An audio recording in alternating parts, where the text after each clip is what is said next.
శ్రీశైలం భ్రమరాంబ మల్లికార్జున స్వామి అమ్మవారిని రాష్ట్ర హోంమంత్రి వంగలపూడి అనిత దర్శించుకున్నారు. హోంమంత్రి అనితకు ఆలయ అధికారులు, అర్చకులు ఆలయ సంప్రదాయంతో స్వాగతం పలికారు. మంత్రి అనితకు వేద పండితులు వేదాశీర్వచనం పలికి తీర్థ ప్రసాదాలను స్వామి అమ్మవార్ల చిత్రపటాన్ని అందజేశారు. అనంతరం మంత్రి అనిత ఆలయ పుష్కరిణి వద్ద నిర్వహిస్తున్న లక్ష దీపోత్సవం పుష్కరిణి హారతి కార్యక్రమంలో పాల్గొన్నారు.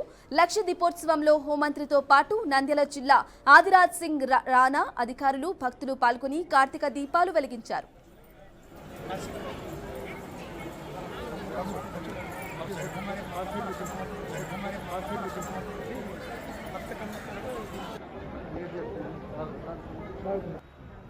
తదమనాయ నమః అనాన్మనాయ నమః అఘోరేభ్యో తఘోరేభ్యో ఘోరఘోరధరేభ్యః सर्वेभ्यः सर्वेभ्यो नमस्ते हस्तरुद्ररूपेभ्यः तत्पुरुषाय विद्महे महादेवाय धीमहि तन्नो रुद्र प्रचोदयात्